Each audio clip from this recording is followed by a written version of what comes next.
Not all pain screams. Some turn into silence, others into overwhelming strength.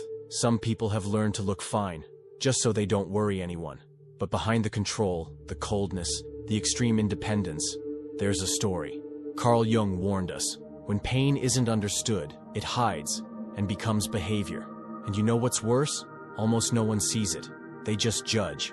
In this video, you're going to understand the 13 hidden traits of those who've suffered too much, and why these people behave so differently, often even from themselves. And most importantly, how to turn this silent pain into awareness, into choice, into healing. So stay with me until the end, because this might change the way you see yourself, and the way you see the people you love. Some scars don't show on the body, but they're there, in the way someone looks, in how long it takes to trust, in the urge to disappear sometimes, even when surrounded by people. Some wounds leave no visible marks, but shape everything inside. Quietly, they change the way someone exists.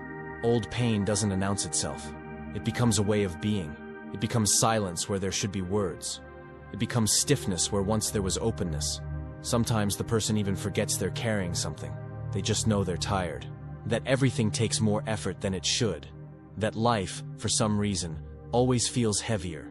Carl Jung said trauma is a psychic wound that, when ignored, keeps bleeding inside. But he also said that this wound can become a passage, not to forget what hurt, but to transform what still pulses like a threat. When pain is truly heard, it doesn't become a sentence. It becomes awareness. The problem is, almost no one teaches us how to listen to pain. The world demands performance, not listening. And so, those who've suffered too much learn to cope. They build masks, create emotional shortcuts, hide. They go on living. Sometimes, even smiling. But something inside stays on high alert, as if any touch could reopen what barely managed to heal. You might recognize yourself in many of these traits, or you might think of someone you love who suddenly makes more sense now. Either way, what matters here isn't to analyze anyone, it's to embrace. With more empathy, with more presence, and most of all, with less guilt. Because every behavior has a story behind it. No trait shows up out of nowhere. So if at any point during this video you feel a lump in your throat or the need to take a deeper breath, don't be surprised. It's just your soul recognizing a piece of itself. And that, as simple as it may seem, is already a huge step. Some people learned early on that depending is dangerous, that asking hurts, that counting on someone can lead to humiliation or abandonment. And so, as a response, the psyche builds a solution. The person becomes everything for themselves. Strong, decisive, unbreakable, but inside, exhausted. Carl Jung spoke of the false self as a structure the ego builds to survive when being who you are becomes too risky. It's a way of functioning that does protect, but also isolates. The person gets used to carrying everything alone, and the world, without realizing it, starts believing they actually can handle it all. But no one should have to handle everything all the time. That's why the first trait of those who've suffered too much in life is the armor of hyper-independence.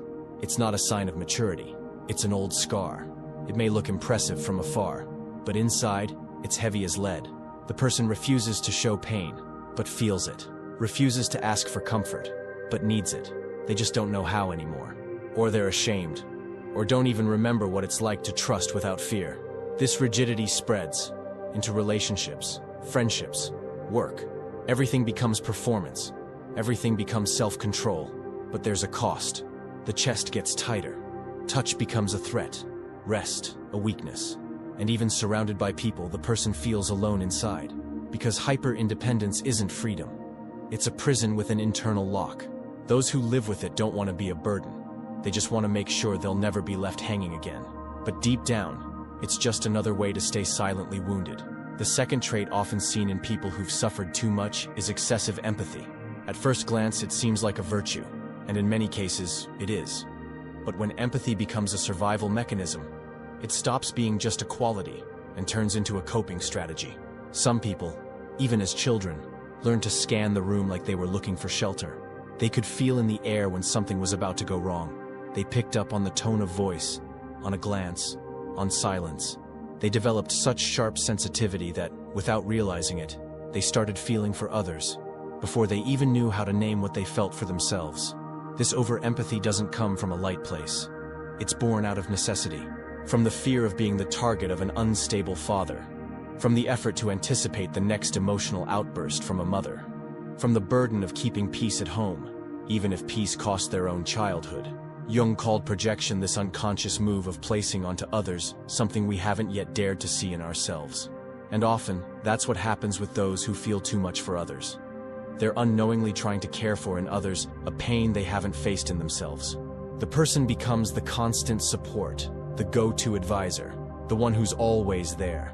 But behind all that giving lies a deep exhaustion, because those who feel for everyone all the time almost always forget about themselves. Too much empathy may seem noble, and sometimes it is, but it can also be a form of escape, a way to avoid diving into one's own pain, a way to exist for others, because existing for oneself became too heavy. Worse, this kind of empathy can lead to unbalanced relationships, ones where one gives and the other only takes, where listening to the other becomes an excuse to never hear yourself, and little by little, that sensitivity turns into overload. People who carry this trait often feel invisible when they're not being useful, and that's the clearest sign that empathy, in this case, stopped being love and became a defense mechanism. Deep down, all this emotional sensitivity has a reason. Someone back then had to anticipate emotions to survive, but now, they don't have to anymore. And maybe the greatest act of real empathy is finally turning that attentiveness inward. Some people love halfway, not because they don't feel, they feel way too much, but they hold back. They observe, they analyze every detail before opening their heart. And even when they start to trust, they always keep a part of themselves hidden away. A part no one touches. A part that always doubts. It's like something inside constantly whispers, "Careful, this could hurt again." And it really could. For someone who was broken right where they most needed safety, opening up stopped being simple. The memory of abandonment screams louder than the presence of affection. Love shows up, but fear tags along. This is the third trait of those who've suffered too much. Fear of true relationships. Intimacy sets off old alarms. It's not being dramatic, it's the unconscious recognizing patterns that left deep marks. Even if the person, in the present, can't quite explain why they're reacting that way. Jung spoke about how unconscious complexes hijack our awareness. In a relationship, this shows up as overreactions, jealousy that seems irrational, sudden withdrawal. But behind it, there's almost always an inner child who still remembers exactly how much it hurt to trust, and then be left behind. On the outside, this person might seem confident, sometimes even self-sufficient. They might say things like, "I don't need anyone," or "I'm better off alone." But inside, there's a deep longing that's been buried, and every time someone gets too close, it shows up disguised as fear, irritability, control, or silence. True relationships require showing up fully, but for someone who's been through it, being fully present feels way too exposed. And then, love turns into a battlefield, not a place to rest. If you love someone like this, you'll need patience. And if you see yourself in this, you'll need courage. Not to dive in head first, but to realize that maybe, just maybe, the present doesn't have to be an automatic replay of the past. Not all love hurts. Not every approach is disguised abandonment. Sometimes it's just someone trying to stay. How many times have you heard this? "You're so strong." And every time, you smile. Say thanks. Nod. But no one knows that night you cried yourself to sleep. Alone. Again. Some people became symbols of strength because they never had another choice. When the world falls apart too early, you either hold up the roof with your own hands, or you collapse with it. And so the body learns to get up every day, even when everything inside just wants to lie down and disappear. The fourth trait of those who've suffered too much is this: the persona of a strong person, who breaks down alone. The appearance is balanced. The voice is firm. The gaze, steady. But behind it all is an exhaustion no one sees. Because showing tiredness feels like an unacceptable weakness. And showing pain? Not even an option. Jung called this persona, the social mask we all wear.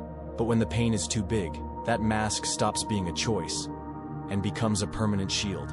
The person becomes what the world needs them to be, and forgets to be what they feel.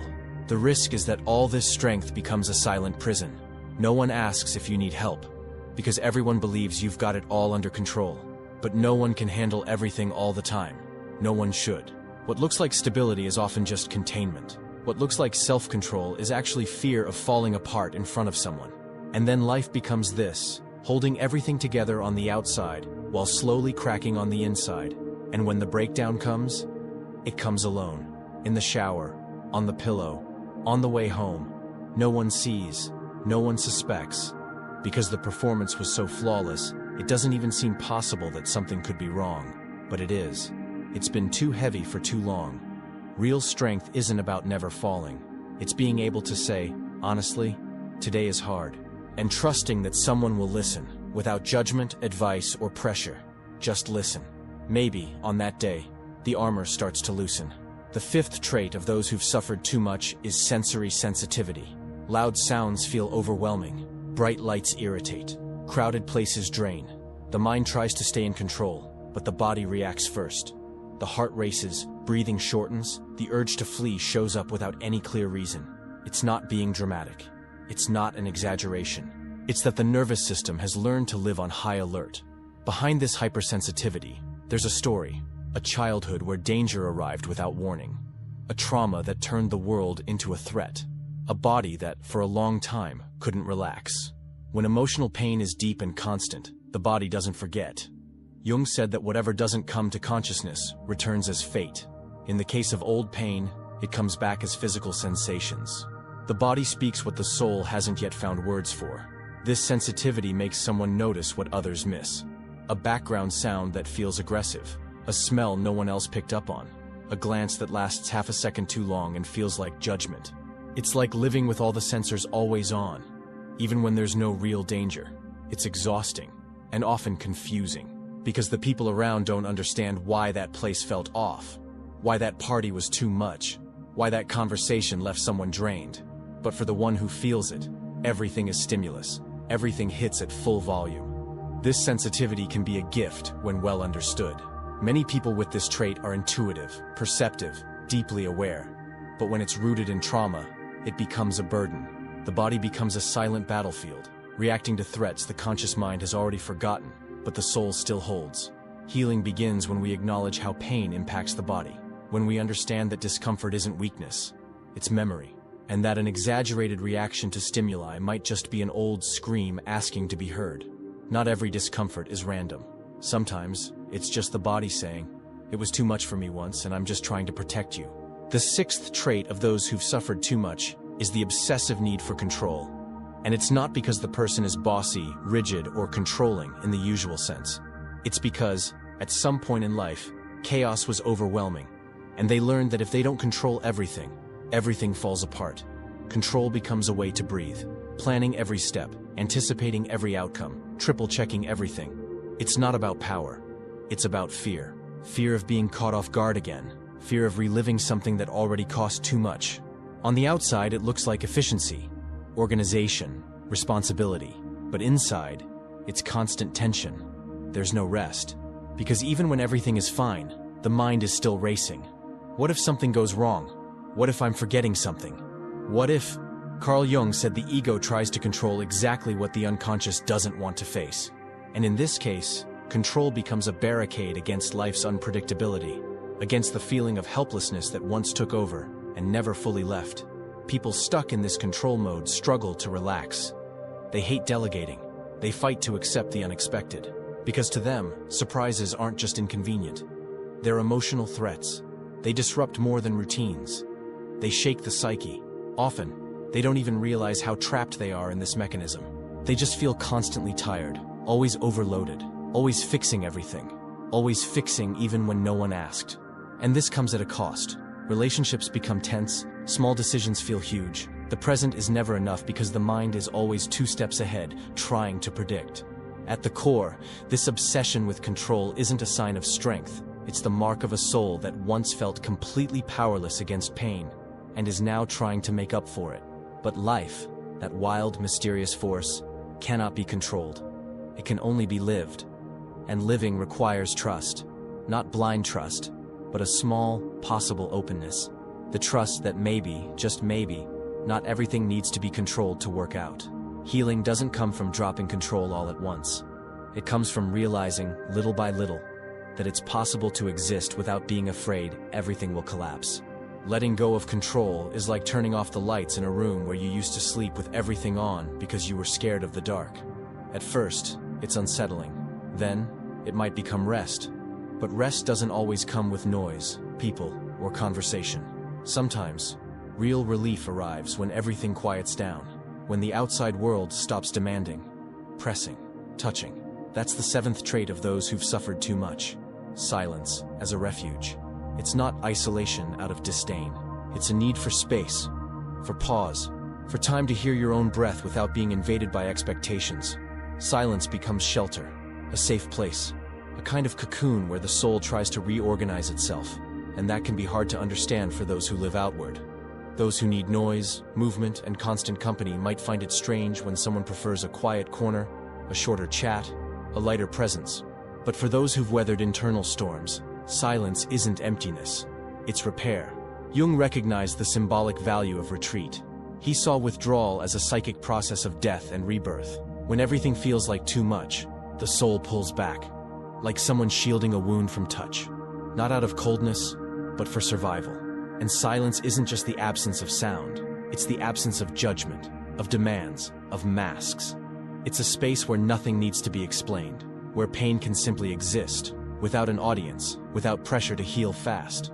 But over time, that silence which started as healing can become a wall. What was once a pause becomes a pattern, and the risk is that silence starts to mean solitude.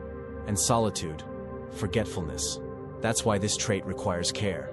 Not everyone who goes quiet is okay. Sometimes, they're just too tired to keep trying to fit into a world that never stops talking. The path is allowing that silence, without guilt, without needing to explain, but also knowing when to crack the door open, to let someone in, someone who will listen, who will stay. Because silence can be home, but it also needs a door. Now, have you ever realized how saying "I trust you" can seem simple, but for someone who was hurt while trusting, those words feel heavy? The gesture gets stuck in the throat. The emotion locks up the entire body. Not because the feeling isn't there, but because the risk feels too big. The eighth trait of those who've suffered too much is a heart that's overly guarded. Locked, actually. Protected with everything it's got, and not out of malice, pride, or indifference. But because the last time it was open, it hurt, and it hurt deeply. The ego learns to protect itself. It builds invisible filters. It evaluates everything before it believes. It doubts before it surrenders. It analyzes gestures, tone of voice, even the delay between one message and the next. Love arrives, but it goes through a brutal screening before being accepted, and it's exhausting, for the one who feels, and for the one trying to love them. Because affection never flows easily. There's always hidden weight, tension. Can I really trust this? The soul lives like someone sleeping with one eye open. Jung spoke of the difference between living from fear and living from trust.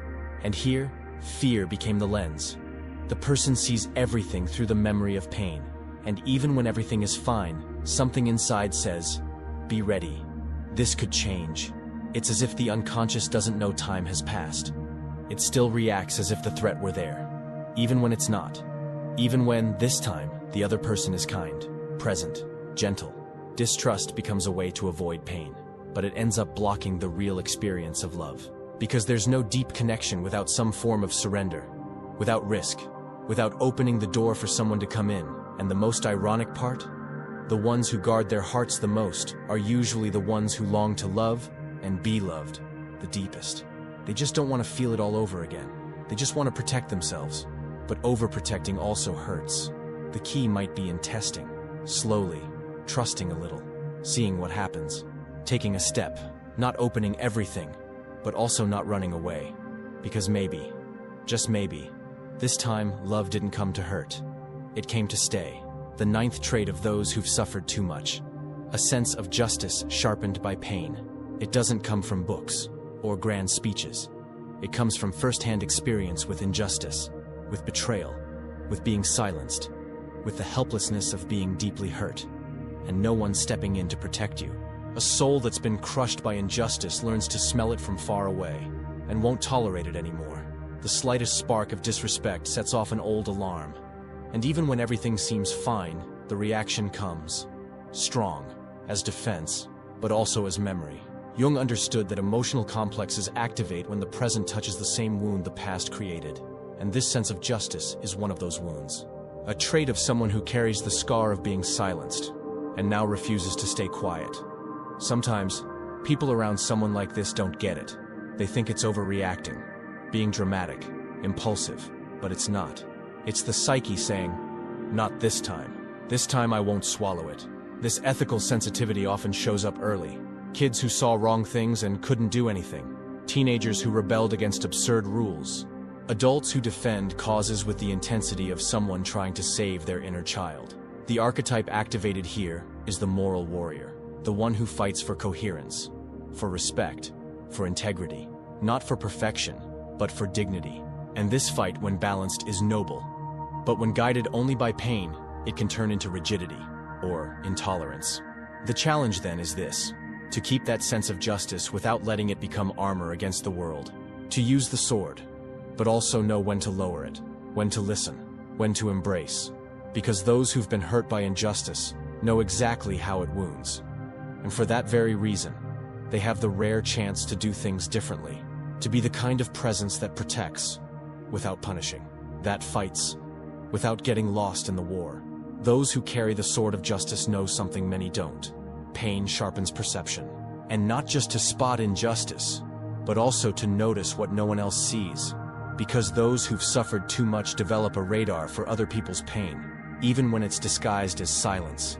There are looks that cut through, not because of what they say, but because of what they quietly perceive. People who know when someone's not okay, even when they smile, who feel what hasn't been said, who understand what no one ever shared, and who hold space, without asking too many questions. That's the 10th trait of those who've suffered too much, the ability to see the invisible in others. It's as if pain tuned their senses. The soul becomes more alert, more empathetic, more open to sensing where the sadness hides, even when it's masked. And this isn't magic, it's memory. Memory of having lived in the very skin what now can only be detected in tiny signs. This kind of perception isn't taught. It's born, or better yet, it's awakened after a fall. Those who've cried quietly know how to listen to silence. Those who've felt alone in a crowd learn to recognize when someone else is in that same place. It's almost instinctive. Jung said that as we integrate our own pain, we become more able to recognize collective pain. That's exactly what this trait is. A kind of emotional radar that doesn't seek to be noticed, but shows up when needed. And often, it makes all the difference. This sensitivity may seem gentle, but it carries weight. Because seeing what no one else sees is also a responsibility. And those who feel too much for others often forget about themselves. They absorb, they care, they get involved, and they disappear. The key is balance. To see others without losing yourself. To be present without dissolving. To feel with someone, but not carry everything alone. This ability to perceive the invisible is a gift, but it's also a reminder. Pain, when processed with awareness, becomes a tool, a presence, a touch that doesn't invade, but supports. And even when the world keeps rushing, those with this trait know the truth is in the details, in how someone sits, in the pause between words, in a "I'm fine" that doesn't quite convince. And only someone who's felt real pain knows what that truly means. But seeing others so clearly comes at a cost. While you're reading people's eyes, gestures, tones of voice, something inside whispers, what if, in the end, you're just a burden? Have you ever caught yourself apologizing for something small, or for nothing at all? Have you ever felt that just by being there, taking up space, you were already too much? The 11th trait of those who've suffered too much is this: the deep fear of being a burden. It's a quiet feeling, but constant. A kind of silent shame for existing with all your needs, hurts, desires. Those who carry this fear almost never talk about it, but it shows in every attempt to shrink to fit, in every "I'm okay" said just to not worry anyone, in every time they swallow their tears so no one thinks they're weak. This trait usually starts early, when emotional pain was ignored or turned into a problem for others. Kids who heard "stop crying," "don't be dramatic," or were simply treated like they didn't matter grow up believing that feeling is a burden, and that they themselves are an inconvenience. The adult who comes out of that is kind, helpful, responsible, but constantly afraid of being too much. They feel guilty for asking for help, They feel bad for taking up space during moments of weakness. They live trying to make up for the simple fact that they exist. Jung called this unconscious guilt, something born from a wound so deep that the ego shapes itself around it. And in this case, the wound says, you only have value if you don't get in the way. The person learns to justify themselves constantly, to soften their own pain, to minimize every need. Sometimes, even the love they receive becomes uncomfortable, as if they're taking the place of someone more deserving. But living like this is like walking afraid to leave footprints, existing as if you need permission just to breathe. The truth is, no one should feel guilty for needing. Needing is human. Being tired is human. And being vulnerable is too. Recognizing that fear is already part of the healing. Because when you understand that taking up space isn't an offense, it's a right. Something shifts. The weight gets lighter. The soul stands a bit taller. And life stops being a constant effort to not bother anyone. You don't have to earn affection. You don't have to explain yourself so much. Being here is already enough. And even with all that fear of being a burden, your soul still finds refuge. In the unnoticed details. In the warmth of a hot coffee in your hands. In a good morning no one else gave. Because those who've lost a lot learn to treasure the smallest things. And that's where healing begins to smile. A warm cup in your hands. The late afternoon light coming through the window. That simple, "Did you get home safe?" message. The sound of rain while the world outside keeps spinning. The 12th trait of those who've suffered too much is the ability to appreciate the little things. It's not romanticizing pain. It's what pain leaves behind. When you go through times where everything feels like it's falling apart. When chaos takes over, the simple things take on new meaning. The small no longer feels small. It becomes a sign of life, of peace, of presence. Those who've been shattered learn to recognize beauty where others just pass by. The soul develops a kind of quiet gratitude, not for the pain itself, but for what came after, for the pause, for unexpected affection, for the stability that once felt impossible. Jung spoke of the archetype of the wise one, someone who, after facing the shadow, returns with a new way of seeing the world, more humble, more attentive, more present. That's what happens here. The person doesn't need much to feel, and when they do feel, they feel it fully. This sensitivity shows up in the little things. It's the person who smiles when they see the sky change color, who truly thanks you for coffee made at just the right moment, who cries at a song because it reached a place they didn't know still hurt. And sometimes this is mistaken for fragility, but it's the opposite. It's depth, it's emotional maturity, it's having survived chaos and still holding on to tenderness. The ability to appreciate the little things is a trait of someone who knows what it's like to lose everything, and now sees the value in things before they're gone.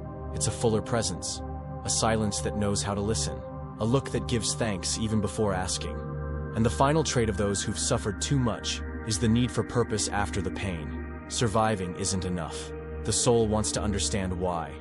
It wants to turn pain into direction, to make sense of what once felt like pure devastation. It's common that after going through something really hard, a person begins searching for something bigger than themselves. A reason to keep going, a way to ensure it wasn't all in vain. And that reason is rarely grand, but it's deeply true. It might be helping someone else who's going through the same thing. It might be creating something new, writing, caring, teaching, healing. It might simply be being there for someone the way no one was for them. But there has to be a why. Pain wants to become path. Jung saw this as the beginning of individuation, when someone stops being a prisoner of their own story and begins turning it into awareness, into purpose, into offering. This trait shows in how the person begins to show up in the world, less concerned with appearance, more connected to truth. They know life is short, and that staying here comes at a cost. So they make it count. They give meaning even to what once felt unbearable.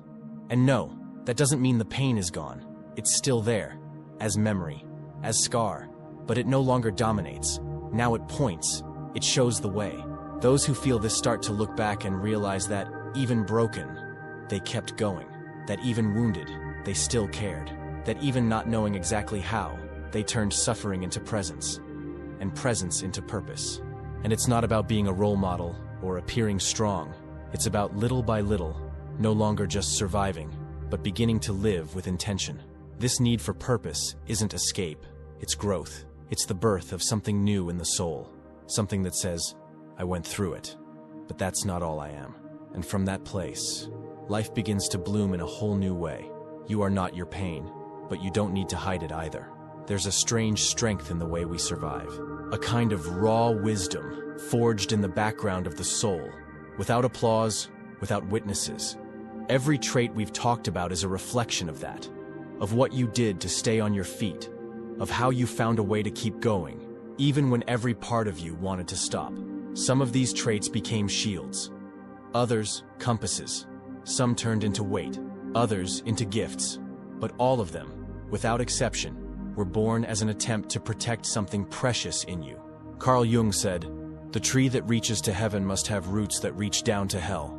And that's exactly it. Everything you've blossomed into has everything to do with what you've endured. You're not wrong for having these marks. You're alive.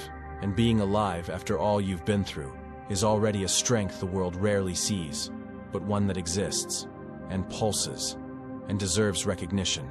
This isn't about saying everything is healed. Not that everything will magically fall into place now, but maybe, for the first time, you can look with a little more kindness at those parts of yourself you've learned to hate, because they were trying to protect you too. You don't need to hide anything anymore, or stay on guard all the time. The pain that shaped you doesn't have to lead the way any longer. It can, now, walk beside you, in silence, as you keep going, with more awareness, with more freedom, and with the understanding that what once felt like weakness was just a way to not give up. You kept going, and that says a lot. If this video spoke to you in any way, if you saw yourself in any of these traits or thought of someone who carries these marks, subscribe to the channel. Here, we keep exploring these deep paths of the psyche, pain, and healing, always with respect, simplicity, and truth. And if you made it here, to the very end, drop this simple but meaningful phrase in the comments. "My pain taught me too." That way, I'll know you stayed with me until the end, and maybe someone else will see that phrase and feel a little less alone. See you in the next video, and take care. You deserve it.